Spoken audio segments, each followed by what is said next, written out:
Coucou tout le monde, petit cadre sympathique pour vous faire une vidéo aujourd'hui où on va parler d'un vêtement culte, longtemps controversé, mais qui fait son retour spectaculaire dans le monde de la mode, le corset. Entre symbole de féminité, outil de torture ou statement fashion, il n'a pas fini de faire parler de lui. D'où vient-il? Pourquoi revient-il? Et surtout, comment le porter aujourd'hui? Allez, je vous montre ça, mais n'oubliez pas de vous abonner s'il vous plaît. Et votre petit pouce en l'air, je compte sur vous.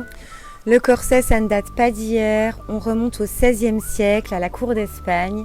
Puis il se répand en France avec Catherine de Médicis, qui impose une taille fine à la cour. À l'époque, il s'appelait le corps à baleine et il était conçu pour sculpter et imposer une silhouette bien précise. Taille fine, buste droit. Au XVIIIe siècle, il devient encore plus rigide avec des matériaux comme le métal ou l'os de baleine. Oui, l'os de baleine, vous avez bien compris. Et il devient indispensable à la tenue féminine.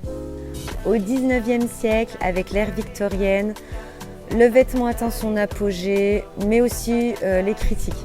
On l'accuse de causer des problèmes de santé, voire d'étouffer les femmes. Bon, c'est pas faux quand même. Et donc arrive le déclin, les femmes se libèrent, Coco Chanel change tout ça et dit non au corset et oui à une mode fluide et beaucoup plus libre.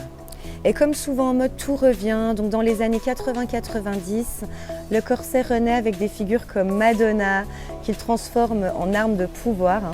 Et puis on pense à Jean-Paul Gaultier également et son célèbre corset à cône. On ne parle plus de corset médical ou contraignant, mais de corset mode, version plus souple, revisitée, souvent porté par-dessus des vêtements ou en mode top structuré. On le voit partout, sur les podiums de Vivienne Westwood, Dior ou Mugler également, chez les stars comme Bella Hadid, Dua Lipa ou Zendaya, et même dans les streetwear, porté avec un jean ou une jupe longue. Le corset est devenu un statement fashion. Il n'est plus là pour oppresser, mais pour sublimer, structurer, et puis parfois même revendiquer une force et une confiance en soi.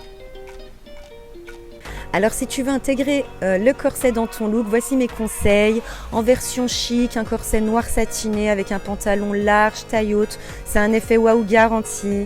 En version casual, un corset en jean porté sur un t-shirt oversize. En version soirée, corset bustier avec une jupe fendue et des talons, on adore. Ou encore en version vintage, oser le corset ancien avec des pièces modernes pour créer du contraste, c'est super tendance. Et surtout, on choisit des corsets souples, stretch, on l'adapte aussi à notre confort. La mode, c'est pour se sentir bien, pas pour se sentir comprimé. Alors le corset, vous en pensez quoi, vous? Un accessoire de pouvoir ou juste une tendance éphémère? En tout cas, moi, j'adore, j'adhère, j'aime beaucoup. Si vous avez aimé cette vidéo, n'oubliez pas les petits pouces en l'air, s'il vous plaît, et abonnez-vous. On se retrouve bientôt dans une prochaine vidéo. Je vous envoie de gros bisous et prenez soin de vous.